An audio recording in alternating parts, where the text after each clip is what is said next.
diplomats there?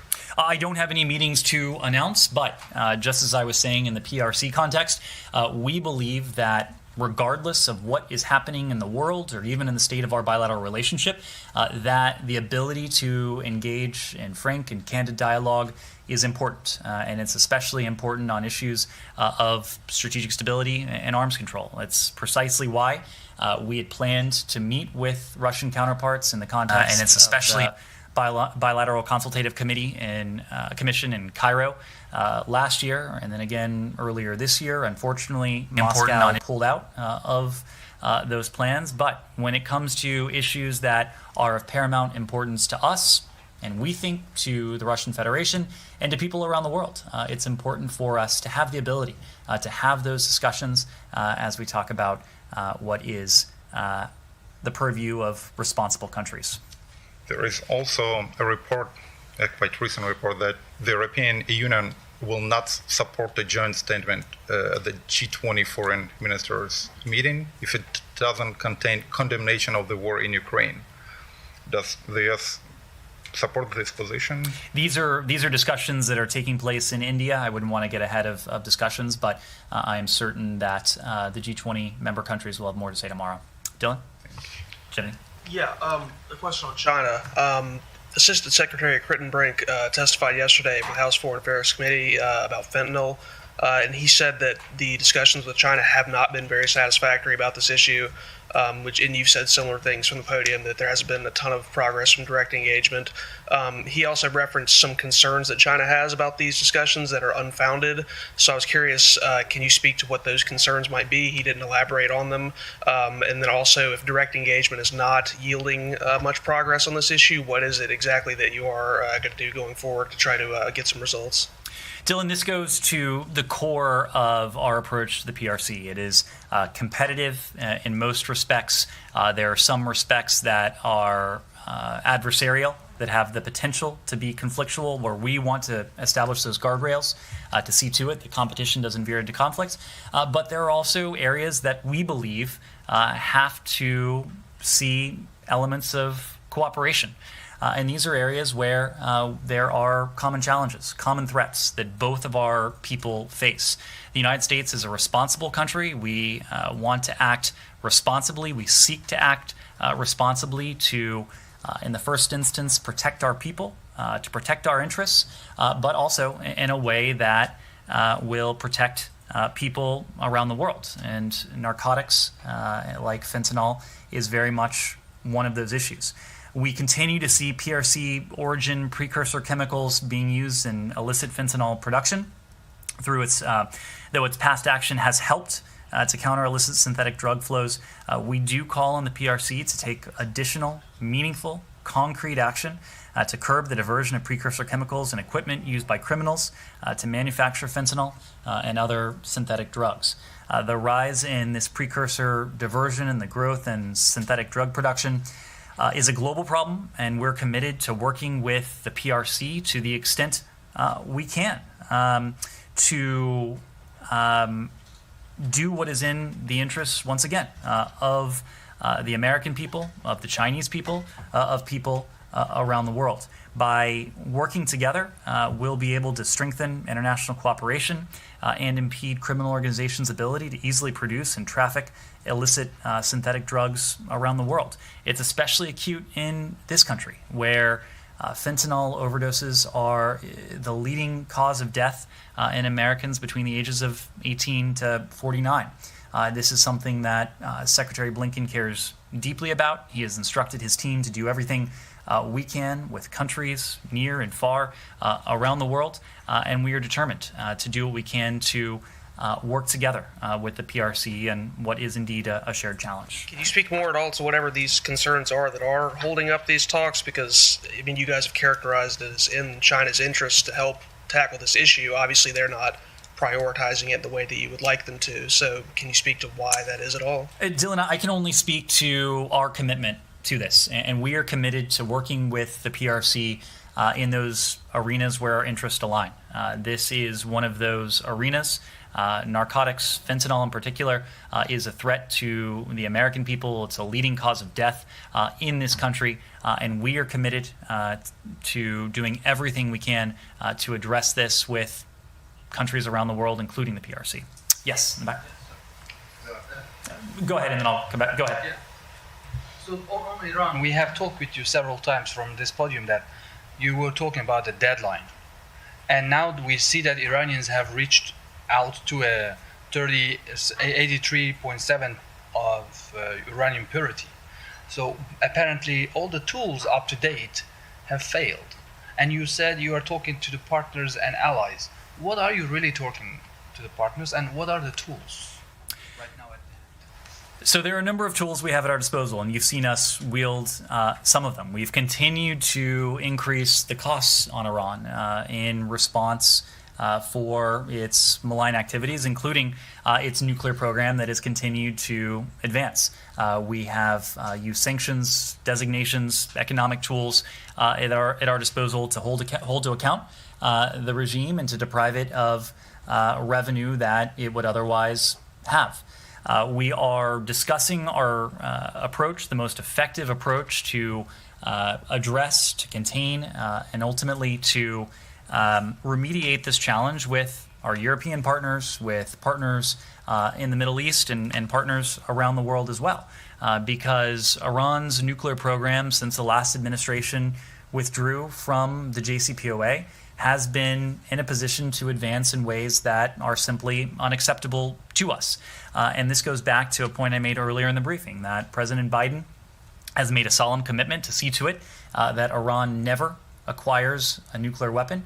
We continue to believe that diplomacy is the most effective means to make good on that pledge, because truly only through diplomacy can you achieve an outcome that is durable, that is lasting, that could even be permanent, as was the permanent prohibition on Iran ever obtaining a nuclear weapon that was entailed in the JCPOA. Now, Iran, of course, has consistently turned its back on our overtures and efforts on the part of the United States and our partners in the P5+1 context to achieve a mutual return to compliance with the JCPOA.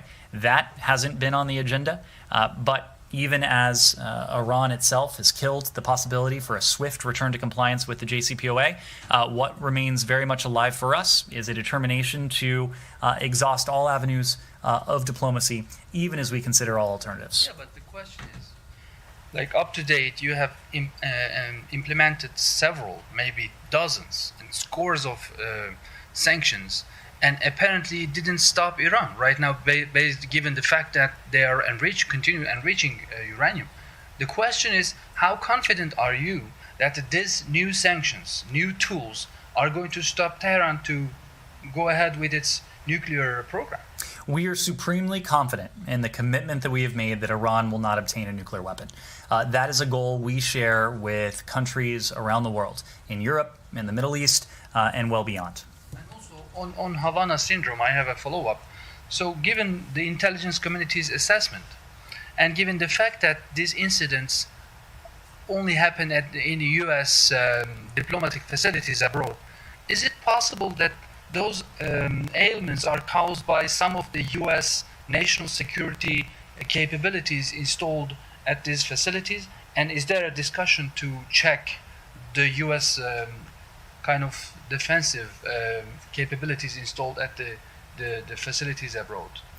You will see in the report that's been released today and in the documents that have been released previously that there is not one common denominator to all of those who have suffered, who have come down and reported anomalous health incidents. Were a pattern like that to emerge, of course, we would take a very close look at that. But there are a number of cases that can be explained through natural causes, through environmental causes, and there are some cases that remain unexplained.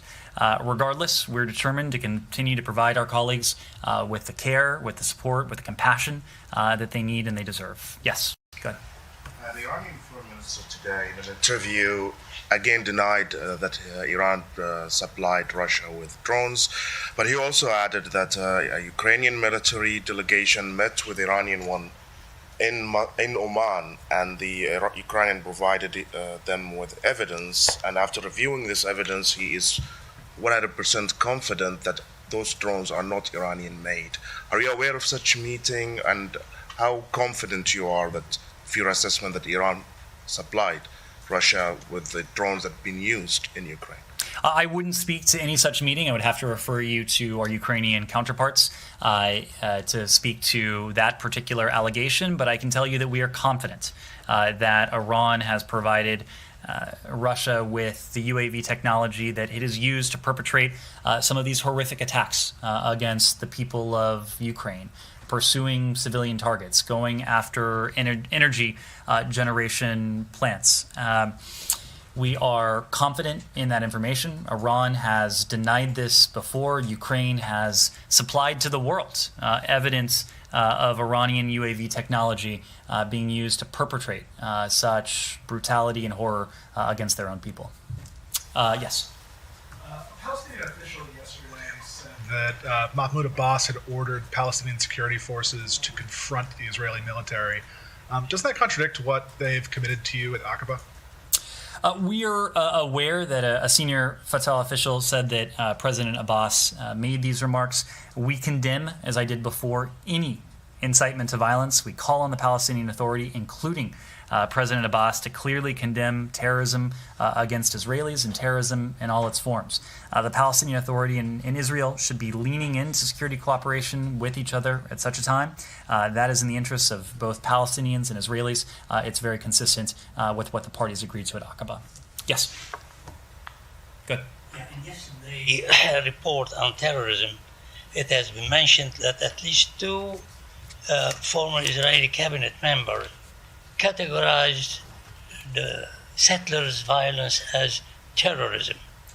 Do you consider it as such, Ned? So the country reports on terrorism that were released yesterday made a number of points about the region. It made the point that Israel has faced far too many threats from organizations like Hamas, like Palestinian Islamic Jihad, and ISIS in the Sinai. It went on at great length about the legitimate security threats that Israel does indeed face. It also did make the point about settler violence and trends that have become clear in that regard as well. But it is terrorism. I'm sorry? It is terrorism. Do you consider it as terrorism? Do we consider what is terrorism? The violence, the settlers' violence. As the Israelis themselves, some of them did consider it as such.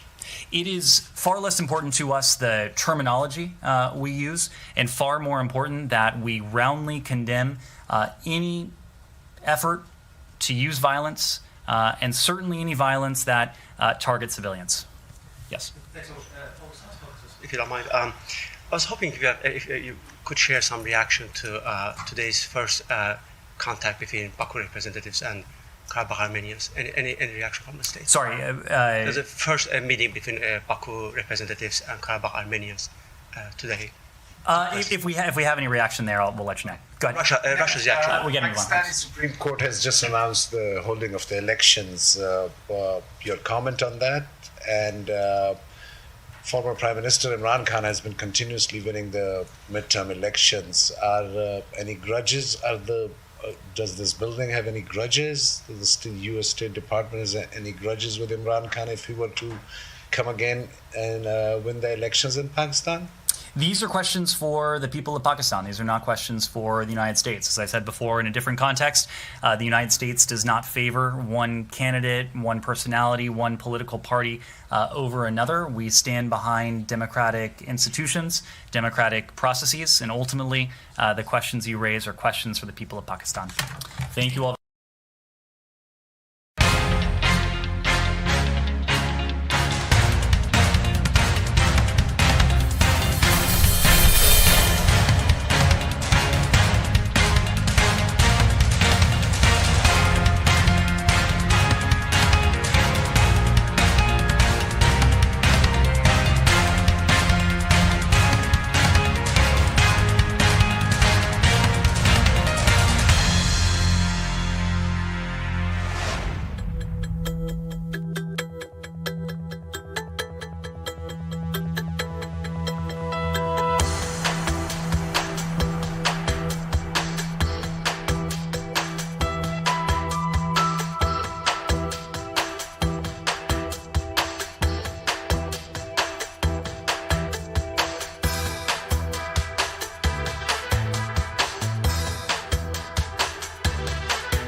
from me. Please have a seat. I think they like you.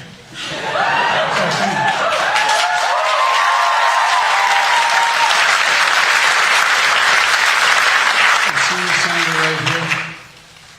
If in fact you were not picked to be the next Secretary of Labor, I would be run out of town. First of all, let me say, I don't know, I see a lot of members of Congress here who are strong, and by the way, they got a full day today. They're supposed to be in Baltimore for a caucus up there, and I don't want to start reading out names in case some aren't here, but you've had overwhelming support in the caucus, in both the House and the Senate, I might add. And I'm joined by Vice President Harris, who chairs the White House Task Force on Work Organization and Empowerment, to ensure that every worker has a voice and the ability to exercise their sacred right to organize. That's a big deal, the right to organize. You know.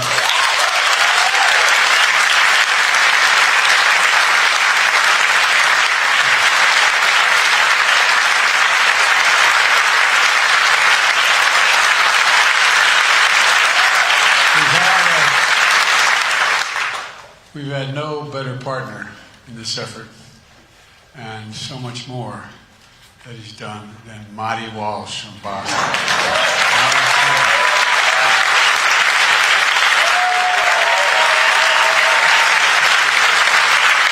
Marty has several claims to fame. He's a proud son of Irish immigrants, mayor of Boston, was for the last 2 years Secretary of Labor, and I assume he knows something about hockey. I asked him if he'd take me with him, but he wouldn't. First he thought I'd be the hockey puck. Look, it matters. I promised to be the most pro-union president in presidential history. I'm going to put this down.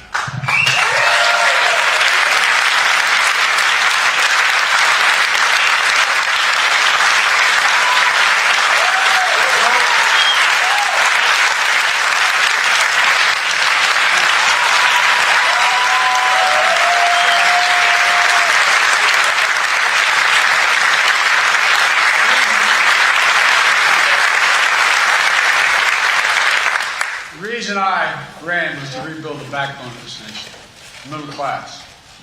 Grow the economy from the bottom up and the middle out, not from the top down. Because look, when in fact you build it that way, everybody does well. The rich still do very well. They don't get hurt. It's like it's not the punishment, you know? But when it trickles down, not a whole lot dropped on our kitchen table when I was growing up. Not much trickle there. And we're changing that. You know, there was a law passed in the early 30s saying that, not that unions could organize, but we should have more unions. We should have more unions. Encourage them.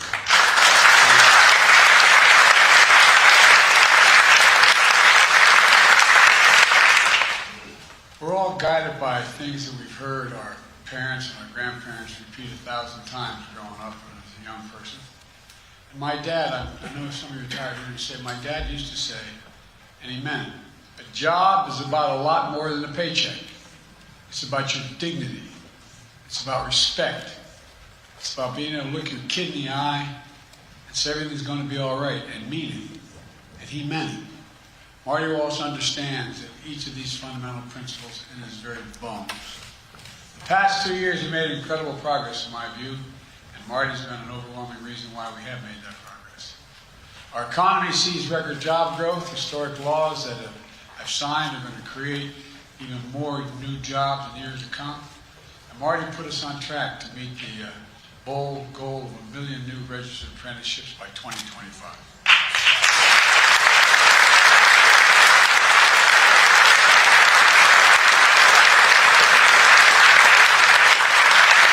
That means training and pathways for everyone, from teachers to truckers to cybersecurity specialists to construction workers.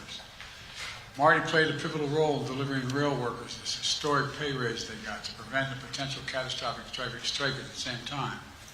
But when we signed into law the Butch-Lewis Act that protects the pension of millions.